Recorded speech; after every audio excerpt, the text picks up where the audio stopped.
Hey, EBC, welcome back to day 15 of the Unshakable Podcast.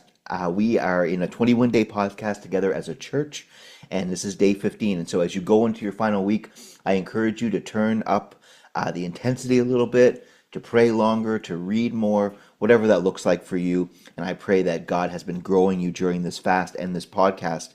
And so what does it mean to be unshakable while you wait? I want to ask you a question before we get into the portion of Scripture. When was the time in your Christian journey when you realized that it was still going to have its difficulties? For me, it was in grade 8. Now, in grade 8, that was the time of my life when I had really been pushing harder in my Christian journey for the first time. I was going to prayer meeting on Tuesday at my church. I had Wednesday discipleship class. I had Friday youth group, and then I had church Sunday morning and Sunday evening. So I was spending my time in church with God's people and doing my devotions on a regular basis. And at this point in time in my life, there was a kid in my class who was making life very difficult for me at school. I had switched schools, so I was going to a new school for junior high, and life was just challenging because of this kid. And I remember praying and seeking God and being like, God, why is life so difficult for me right now? We go to school every single day, and so dealing with this one person on a consistent basis was very frustrating for me. And even though in hindsight, maybe that seems like such a small issue, it was the first time where I realized I can't just use God like a genie in a bottle and pray my trials away.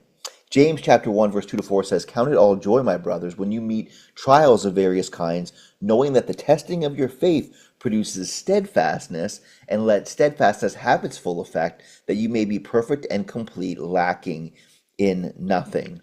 Now, I can look back in hindsight and realize that maybe in grade 8, that felt like my first major trial. I had many health issues, which I've shared as part of my testimony, but maybe that felt like my first trial during that journey in my faith. But there were many journeys and trials that my parents had protected us from as they had prayed and sought God's face.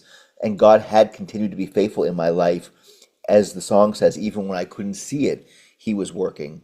But even in the times when my family felt shaken, whether it be because of some of my health issues, God remained unshakable.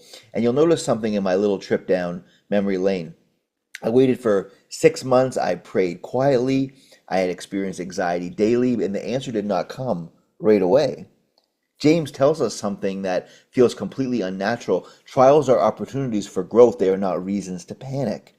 He teaches that when your faith is tested, something strong is produced inside of you. Steadfastness. That word means patience that refuses to quit. Patience that doesn't collapse under pressure. It's a patience that holds firm until God completes the work. Steadfastness. That's not a word that we hear used very, very much, but man, if God could grow me in steadfastness, that I could have a patience that holds firm until God completes His work. We want progress without process. We want miracles without waiting. And we want maturity without pressure. Unfortunately, we don't get those things. But spiritual strength is formed through seasons of testing, and fasting will build patience because it trains your spirit to wait, to endure, and to stay focused. It teaches you to say, "Not my will," repeatedly until your desires will align with God's timing. Unshakable patience changes the way you face trials. Instead of asking, "Why me?" you begin to ask, "What are you forming in me?" Let me say that again. Instead of asking, "Why me?" you will say, "God, what are you forming in me? What is this testing going to result in?" Instead of running from pressure, you stand and let God use it. Instead of rushing, you let faith finish the assignment. God isn't slow, but He is strategic. I want to say that again. God's not slow, but He is strategic. And today, ask God to strengthen your patience. Ask for patience with yourself, patience with others, patience with God's timing. Patience is not weakness. Patience is a spiritual muscle. Pray that God builds it in you, that God takes those trials and turns them into steadfastness, a patience that is going to stand firm until God works. I pray that whatever God is working on in you, that you can have that grow you into the next stage of your Christian journey. So may God bless you today. I hope that you enjoyed Sunday and that God does something great in our midst at EBC The Meeting Place. And if you're joining online, thanks for continuing to join us. Tomorrow, we're going to be looking at what it means to have an unshakable strength. God bless you.